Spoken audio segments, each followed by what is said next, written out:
Hello student, welcome to Chartered Coaching Classes. I am Ajay Kishan Sharma and I am going to start the new practice set 1.2 of similarity chapter. Students, practice set 1.2 को solve करने से पहले कुछ theorem के बारे में जानना बहुत जरूरी है, ठीक है ना। और बहुत ही इंपॉर्टेंट थ्योरम है और इस थ्योरम्स का यूज हमें करना है एक्सरसाइज 1.2 में, प्रैक्टिस सेट 1.2 में, ठीक है।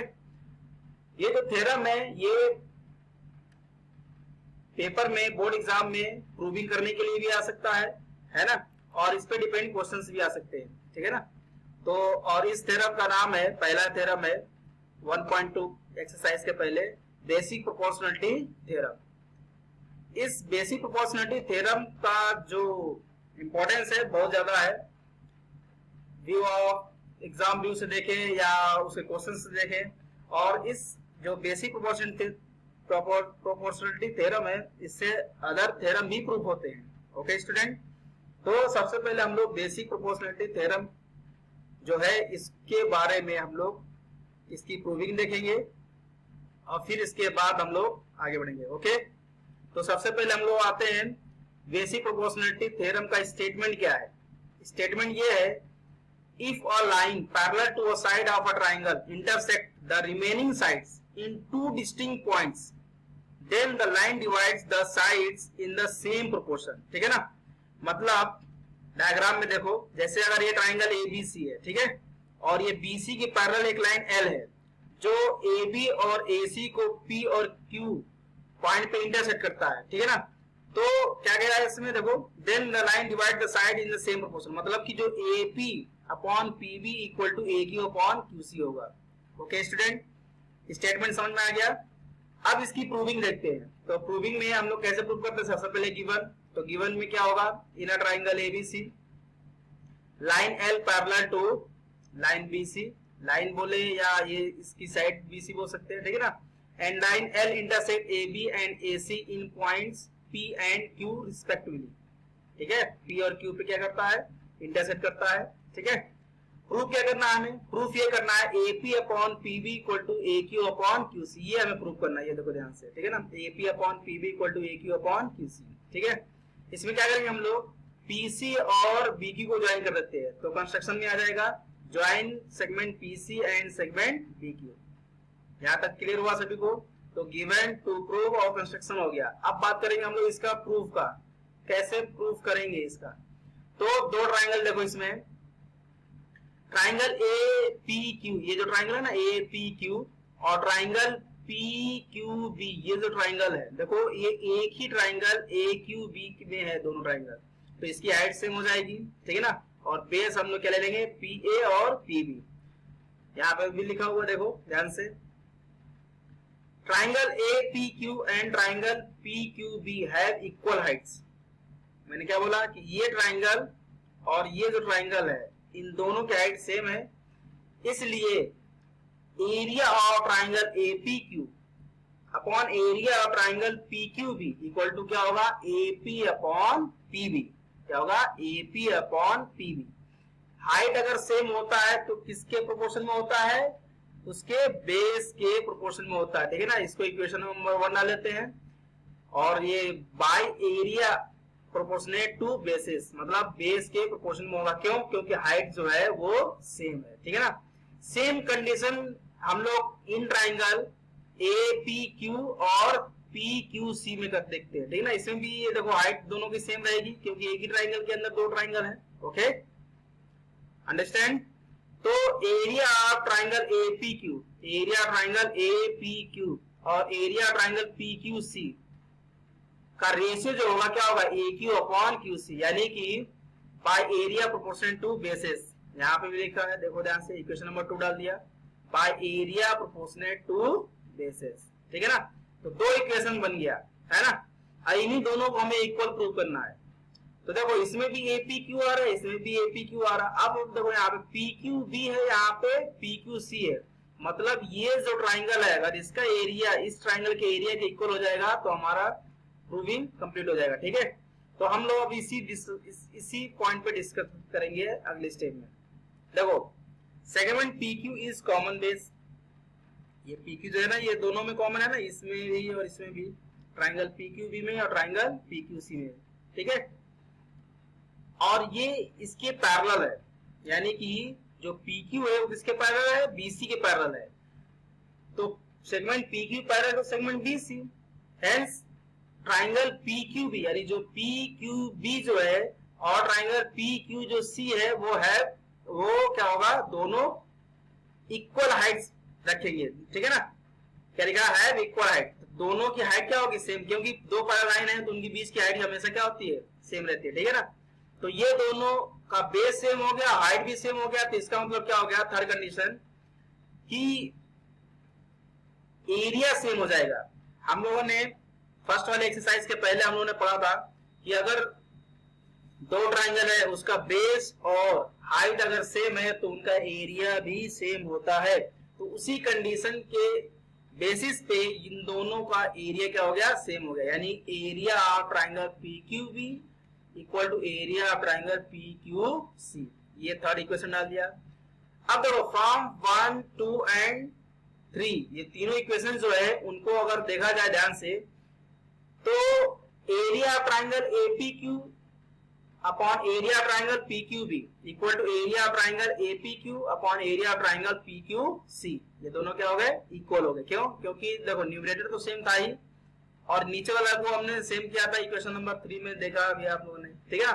ये दोनों क्या हो गए, इक्वल हो गए। तो इक्वल हो गए तो इनका रेशियो इक्वल कर देते हैं फिर, यानी फ्रॉम इक्वेशन 1 और फ्रॉम इक्वेशन 2 देखो क्या आया, AP upon PB equal to AQ upon QC।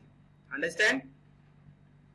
तो ये हो गया हमारा प्रूफ हो गया, यानी hence the theorem of basic proportionality is proof. और इस थ्योरम को, ये जो बेसिक प्रोपोर्शनलिटी थ्योरम है ना, ये इस थ्योरम को हम लोग थेल्स थ्योरम भी कहते हैं। Basic proportionality theorem is also known as Thales theorem, ठीक है ना, क्योंकि इसको थेल्स ने बताया था इसलिए इसका थेल्स थ्योरम भी नाम दिया जाता है, ठीक है ना, कहीं कहीं बुक में आपको मिल जाएगा। ओके, तो समझ में आया फर्स्ट थ्योरम। अब इसके कन्वर्स की बात करते हैं। तो कन्वर्स में क्या है भाई, बेसिक प्रोपोर्शनलिटी थ्योरम में क्या था कि अगर पैरेलल है तो उनका साइड डिवाइड होता है उनका रेशियो इक्वल था। इसमें क्या होगा कि अगर साइड जो डिवाइड है अगर रेशियो इक्वल है तो वो लाइन पैरेलल हो जाएगी, यानी कि if a line divides any two sides of a triangle in the same ratio then the line is parallel to the third side।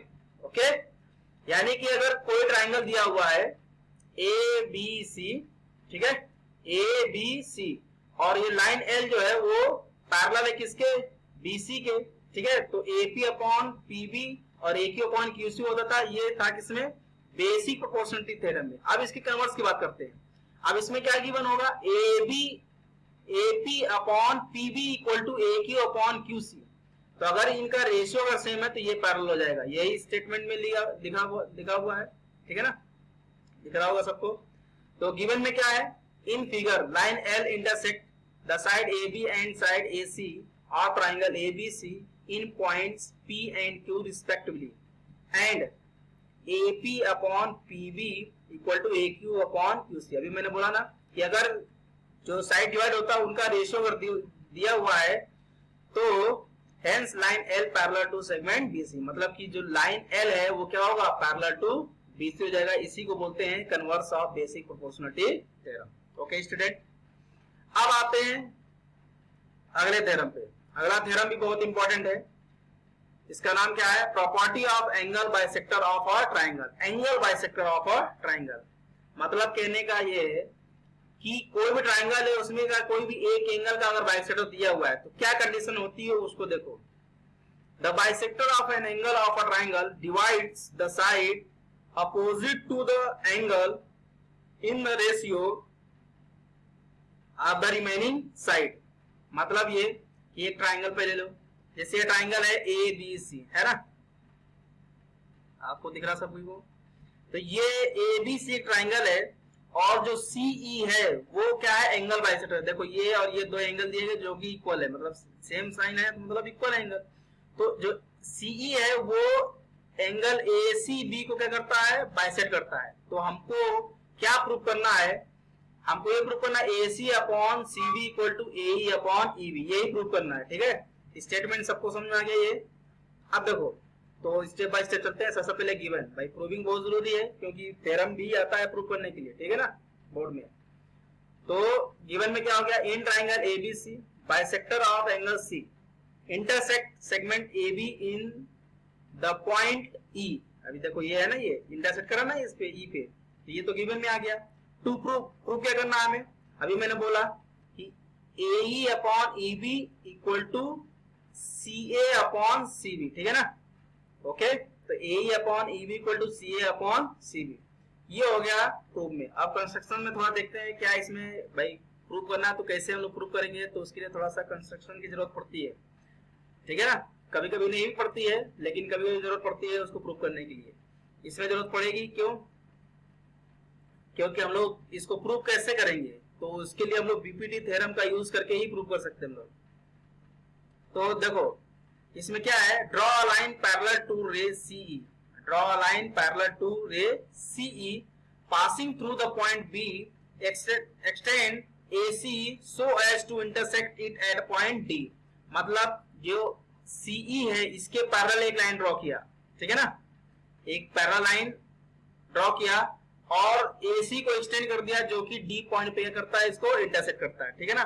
ये हो गया कंस्ट्रक्शन। ओके, ये इसके पैरेलल है, यानी CE पैरेलल टू BD हो गया और इसको एक्सटेंड कर दिया जो कि D पर इंटरसेक्ट करता है, ठीक। अब देखो इसका प्रूविंग क्या करते हैं। प्रूविंग में क्या होगा, देखो अभी बोला CE जो रे है वो पैरेलल टू क्या है, BD के है ना, और जो AD हो जाएगा वो हो गया ट्रांसवर्सल, ठीक है। तो ट्रांसवर्सल हो गया, तो अगर ये ट्रांसवर्सल है, ये इसके पैरेलल है, तो ये वाला जो एंगल है इस एंगल के इक्वल होगा। वही लिखा है यहाँ पे ACE equal to CDB, ACE और ये हो गया CDB, ये दोनों क्या हो गए, करस्पॉन्डिंग एंगल हो गए। क्यों, क्योंकि पैरेलल है ना ये, तो ये दोनों एंगल इक्वल हो गए, ठीक है। Now taking BC as transversal, अगर हम लोग BC को ट्रांसवर्सल एज लें तो क्या होगा, ये एंगल इस एंगल के इक्वल होगा, ठीक है ना।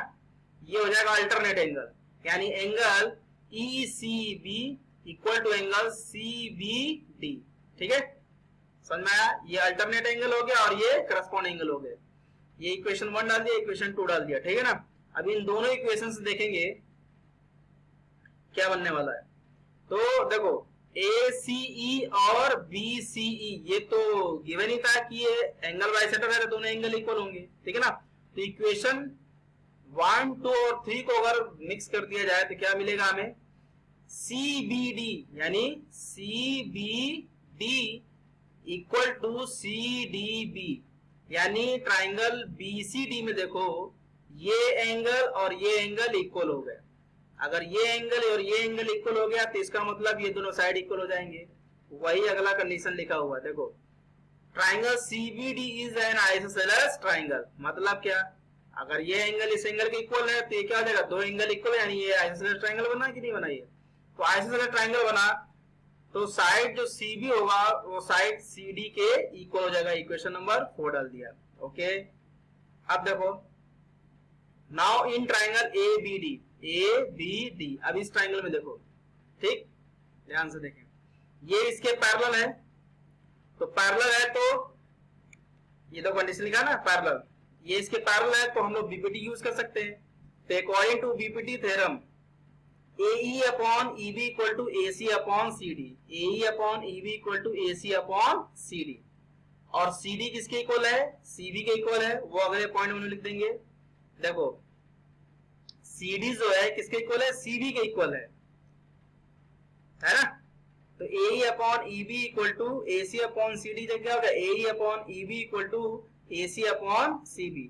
ये इक्वेशन नंबर कहां से लिया था, ये 4th से और 5th से लिया, इन दोनों को कंबाइन कर दिया, यहां से ये इक्वल हो गया ना, ये इसके कंडीशन से ये क्या मिल गया हमें, AE upon EB equal to AC upon CB, और यही तो हमें प्रूव करना था। ओके स्टूडेंट, समझ में आया सभी को। अब अगला आता है converse of angle bisector property. Okay, ये हम लोग नेक्स्ट वीडियो में डिस्कस करेंगे। Okay student.